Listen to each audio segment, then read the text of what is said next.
মানুষের অধিকার কোন আদর্শের দ্বারা প্রতিষ্ঠিত হতে পারে না, শুধুমাত্র প্রতিষ্ঠিত হতে পারে একমাত্র আল কোরআনের মাধ্যমে, আল কোরআনের আদর্শের মাধ্যমে।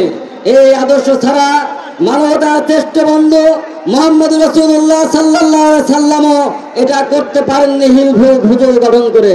তাই আউযু বিল্লাহি মিনাশ শাইতানির রাজিম, বিসমিল্লাহির রহমানির রহিম, আলহামদুলিল্লাহি রাব্বিল আলামিন, ওয়াসসালাতু ওয়াসসালামু আলা সাইয়্যিদিল মুরসালিন ওয়া আলা আলিহি ওয়া সাহাবিহি আজমাইন।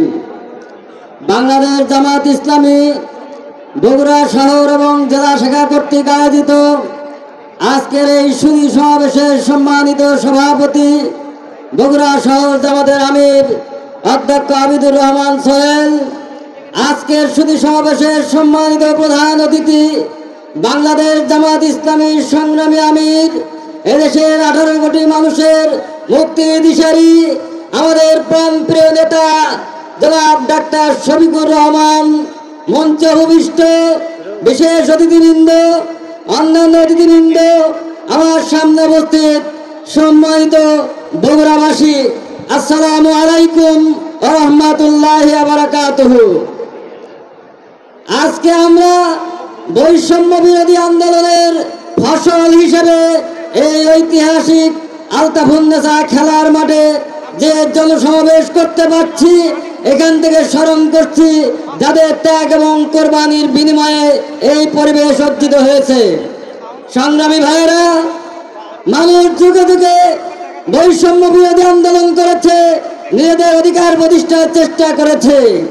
এদেশের মানুষ 1947 সালে স্বাধীনতা আন্দোলন করে অধিকার প্রতিষ্ঠিত করতে চেয়েছিল, অধিকার পায়নি। 1952 সালে ভাষার জন্য আন্দোলন করেছে, 1969 সালে গণ আন্দোলন করেছে, 71 সালে এক সাগর রক্ত ঢেলে দিয়ে স্বাধীন বাংলাদেশ অর্জন করলেও তাদের অধিকার প্রতিষ্ঠিত হয়নি। 1990 সালে স্বৈরাচার বিরোধী আন্দোলনের মাধ্যমে গণতন্ত্র প্রতিষ্ঠার চেষ্টা করেছে, কিন্তু মানুষের অধিকার প্রতিষ্ঠিত হয়নি। 1924 সালে আবারও নিজেদের অধিকার প্রতিষ্ঠা করার জন্য আন্দোলন করতে হয়েছে। প্রিয় ভাইয়েরা, মানুষের অধিকার কোন আদর্শের দ্বারা প্রতিষ্ঠিত হতে পারে না, শুধুমাত্র প্রতিষ্ঠিত হতে পারে একমাত্র আল কোরআনের মাধ্যমে, আল কোরআনের আদর্শের মাধ্যমে। এই আদর্শ ছাড়া মানবতার শ্রেষ্ঠ বন্ধু মুহাম্মদ রাসূলুল্লাহ সাল্লাল্লাহু আলাইহি সাল্লামও এটা করতে পারেননি হিলফুল ভুজল গঠন করে। তাই আসুন, যে অধিকার প্রতিষ্ঠিত করার জন্য আমরা আন্দোলন করেছি, সংগ্রাম করেছি, রক্ত দিয়েছি, সেই অধিকার প্রতিষ্ঠা করার জন্য, স্বাধীনতার স্বাদ মানুষের ঘরে ঘরে পৌঁছে দেওয়ার জন্য আমরা আল কোরআনের সমাজ গড়ার চেষ্টা করি।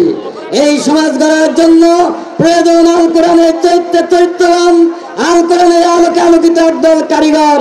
জামাত ইসলামী সেই কারিগর তৈরি করছে।